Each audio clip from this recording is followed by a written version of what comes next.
Welcome to the monthly vinyl voyage. In September 2022, I started an experiment, building myself a new music collection from scratch at a rate of no more than one album each month. 2 years later, it's formed 24 great albums, and I'm taking a bit of time to look at each of these purchases, to learn more about it, to reflect on what it means to me, and to digress onto any side notes I find that are interesting. Thanks for joining me today. This is my record of the month from April 2023. It was album number 3 in my music collection, and it is Amy Winehouse's second and final studio album, Back to Black. This was released on the 27th of October 2006 by Island Records, and honestly, it's an album that I should have discovered probably 15 years earlier than I did. Amy Jade Winehouse was born September 1983 in North London. Her father Mitch was a taxi driver and her mother Yanis was a pharmacist.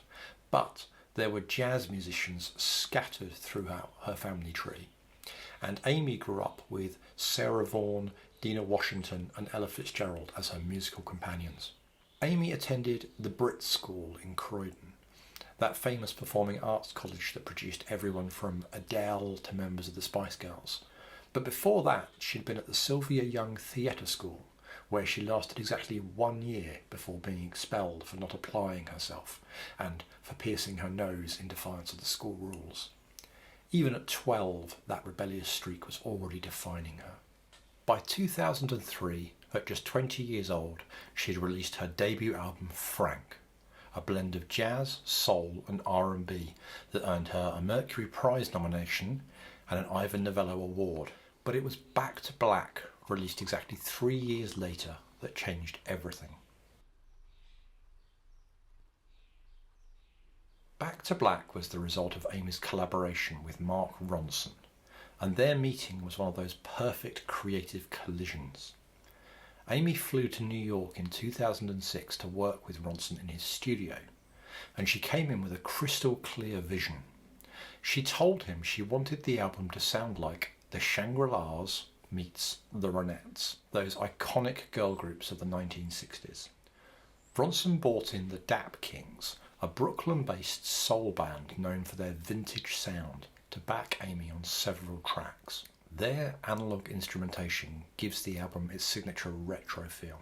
And then there's the story of Rehab, written in just a few hours, with Ronson coming up with the beat and horn line while Amy wrote the lyrics on the spot, inspired by a real conversation about her refusal to get treatment.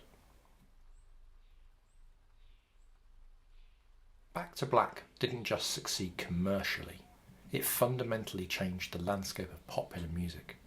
Amy's success opened doors for a whole generation of British female artists who brought soul, jazz and blues influences into mainstream pop. We're talking about Adele, Duffy, Florence Welch, artists who might not have found their audiences without Amy paving the way.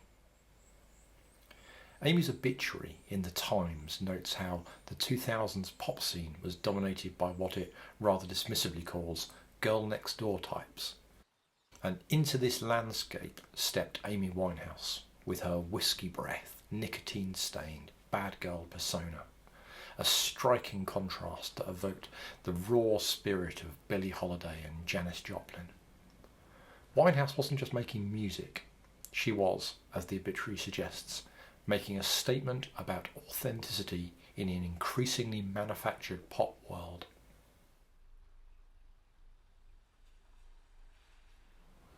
Now I'll be honest, I completely missed Back to Black when it was released in 2006. I would have been the perfect age to appreciate it, but somehow it passed me by. What I do remember is the Zootons' original Valerie from that same year, but Amy's version with Mark Ronson didn't register with me until much later. It wasn't until after Amy's death in 2011 that I really started to understand what we'd lost. That was when I discovered Amy's interpretation of Valerie, not the Zootons' original version, which transforms it from an indie rock tune into something that sounds like it could have been recorded at Motown in 1965. When I finally got around to properly listening to Back to Black, I was struck by how it works as both a cohesive artistic statement and a collective of individual masterpieces. You Know I'm No Good, Love is a Losing Game, and the title track, each one a perfectly crafted piece of heartbreak transformed into art.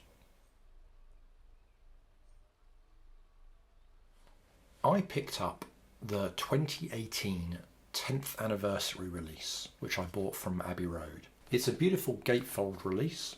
It was remastered using a half-speed mastering at Abbey Road Studios. That's where the cutting lathe operates at half its normal speed, which allows for more precise control over the groove cutting process and enhances the sound reproduction. This set includes the original album plus a bonus disc of B-sides and rarities. And honestly, that second disc might be even more important to me than the main album. Probably my favourite track is a slower version of Valerie, but then there's also her cover of Sam Cooke's Cupid and a haunting take on To Know Him Is to Love Him that showcases her vocal purity and emotional control.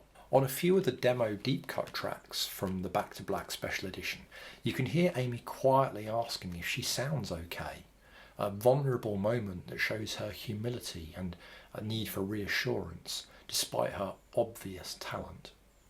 These casual comments jar against her powerful singing, revealing the gap between her street voice and her polished, commanding vocals. It's this contrast that captures something essential about her as an artist. Back to Black didn't just make Amy Winehouse famous, it made her legendary. The album achieved something truly remarkable in the music industry. It captured both critical acclaim and massive commercial success in equal measures. The pinnacle came at the 50th Annual Grammy Awards in Los Angeles in February 2008. Amy swept the ceremony, taking home 5 awards in a single night, something that rarely happens for any artist. Amy herself picked up Best New Artist and Best Female Pop Vocal Performance, also for Rehab. Although Amy couldn't attend the Grammy Awards in person due to visa issues. Her treatment for drug addiction had complicated her ability to travel to the US, and although she was granted a visa at the last minute, it came too late for her to make the trip. But the success wasn't just the awards. Commercially, Back to Black was a phenomenon. It sold over 16 million copies worldwide, cementing its place as one of the best-selling albums of the 21st century. The album's chart performance was equally impressive. It reached number 1 in the UK and peaked at number 7 in the US. At the time, that was the highest debut entry for an album by a British female solo artist. What's to love about Back to Black? Everything, really. Amy's voice is unmistakable, slightly nasal, expressive, rough-edged, yet honeyed at the same time. Mark Ronson's production is both innovative and reverential, incorporating funky brass arrangements, but knowing exactly when to strip everything back and let Amy's voice dominate. The songwriting is brutally honest. This isn't just heartbreak music. It's a raw portrayal of addiction, toxic relationships, and the gap between what we want and what we actually get. Amy wanted to be a wife and a mother, but she became a cautionary tale about fame instead. If there's anything missing from this album, it's perhaps a sense of hope, but then again, maybe that's the point. Back to Black isn't trying to offer solutions or redemption. It's trying to tell the truth about what it feels like to be lost.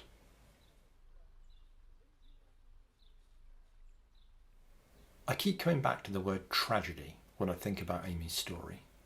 Not just tragic in the sense of it being sad, but tragedy in the classical literary sense. A protagonist with immense potential being brought down by a combination of internal flaws and external forces. Amy's vulnerability was both her strength and her undoing. Her emotional sensitivity made her music powerful, but it also left her exposed to addiction destructive relationships, and the pressure of fame. Her relationship with Blake Fielder Civil was particularly devastating, mutually destructive, but it inspired some of her most powerful songs. When you listen to Back to Black now, knowing how the story ended, it becomes almost unbearably poignant.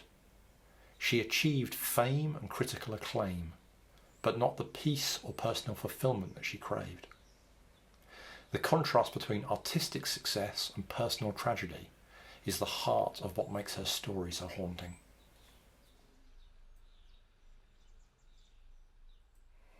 Amy Winehouse died on July 23, 2011, at the age of 27, joining that infamous club of musicians who died too young. But her influence continues to ripple through popular music. She proved that authenticity and artistry could succeed in a commercial landscape, and she opened doors for artists who prioritised emotional truth over manufactured appeal. Back to Black remains one of the greatest albums of the 21st century, a timeless piece of art that captures both a specific moment in one woman's life and something universal about love, loss, and the human condition. So there you have it, episode 3, Back to Black by Amy Winehouse, the third album I purchased, and one that reminds us that sometimes the most beautiful art comes from the most difficult places. As always, I'm sure I've made mistakes in my research, and I'm always learning. But thank you for listening.